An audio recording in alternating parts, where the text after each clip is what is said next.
नहमदुहु व नुसल्ली अला रसूल करीम अम्मा बाद।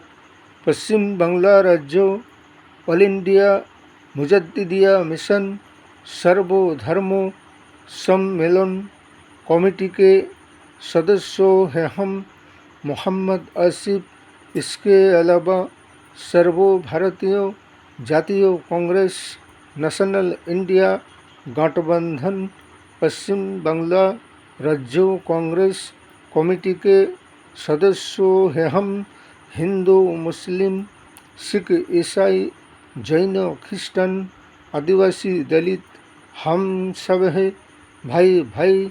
मजहब नहीं सिखाता आपस में बैर रखना। हिंद है हम, ये वतन है हमारा। इसे कहते हैं कि अंधेरी नगरी चौपट राजा, जैसा है राजा वैसा है प्रजा। 100 में से 99 है बेईमान, फिर भी कहते हैं ये मौजूदा शासक दल बीजेपी सरकार के लीडर और नेता मंत्री हम सब है ईमानदार।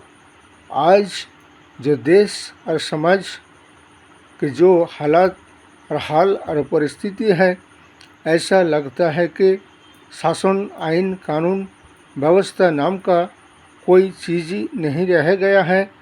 इसे गुंडागिर्दी और भ्रष्टाचारी से भरे हुए हैं और आए दिन देश और समाज में कोई ना कोई घटना घटते ही रहते हैं। जैसे कि आज पश्चिम बांग्ला में 24 परगना बारुईपुरा में एक 12 साल की लड़की के साथ कुछ ऐसे दुष्कृति गुंडा बदमाश, जिनके बहन बेटी घर में नहीं है, वो एक 12 साल के लड़की के साथ बलात्कार करके उन्हें जान से मार डाला और उन्हें तालाब में फेंक डाला। जब गांव वाले को पता चला, उसके बाद उसका लाश को वहां से बरामद किया गया, पोस्टमार्टम हुआ और पुलिस प्रशासन, आइन कानून अभी तक उनके खिलाफ कोई कार्रवाई नहीं किया है। ऐसे गुंडा बदमाश और अत्याचारियों के खिलाफ कड़ा से कड़ा कार्रवाई होना चाहिए और उनको फांसी की सज़ा होनी चाहिए। इसलिए कि शासन व्यवस्था इस कदर चल रहे हैं, जैसे कि जाति और धर्म, समाज, धर्म देखकर उस पर कार्रवाई होता है, ऐसा भी नहीं होना चाहिए।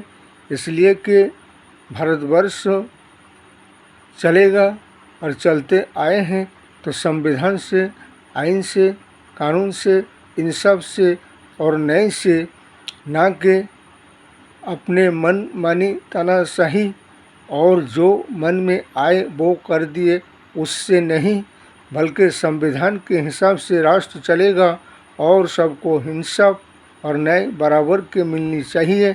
लेकिन आज कहाँ है वो न्याय, कहाँ है इंसाफ?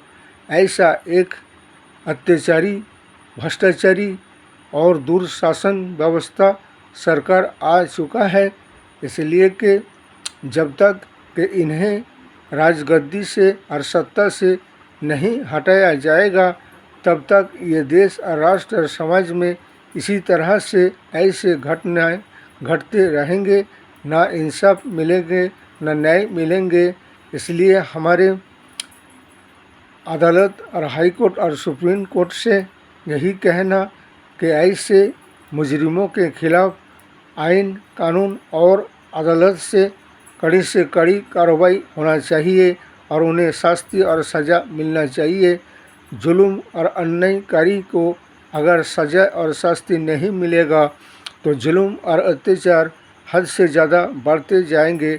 लेकिन जुल्म करने वाले को अगर ये शासक दल समर्थन करेंगे और उसकी आस्कड़ा बढ़ाएंगे और उसे फिर संबर्धना देकर उसे सम्मानित करेंगे, तो फिर कौन इंसाफ पर न्याय दिलाएंगे। इसलिए आने वाले दिन और समय में हमारे नेशनल इंडिया गठबंधन सर्वभारतीय जातीय कांग्रेस को जयी बनाइए लाइए और देश और राष्ट्र और समाज को संविधान के आइन कानून धारा के हिसाब से सबको इंसाफ और न्याय दिलाइए और न्याय इंसाफ पाइए।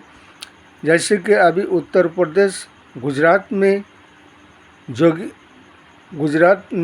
बीजेपी शासन है, जहाँ के कुछ हमारे मुस्लिम समाज के आलिम उलमा मौलाना को पकड़ा गया।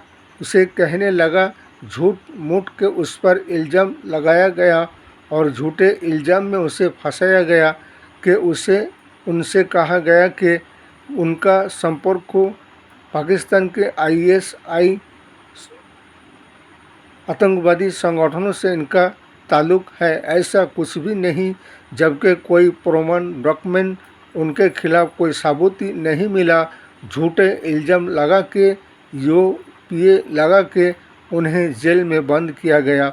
जबकि इधर बजरंग दल, RSS और कुछ ऐसे विश्व हिंदू परिषद के ऐसे नफरती लोग और समाज में राष्ट्र में माहौल ख़राब करने पर आए दिन इस कदर हेड स्पीच लेक्चर भाषण देते हैं और खुले आम मुस्लिम बस्तियों में जाकर हथियार तलवार लेकर फिरते हैं, लेकिन उनके खिलाफ़ कोई कार्रवाई नहीं होता है।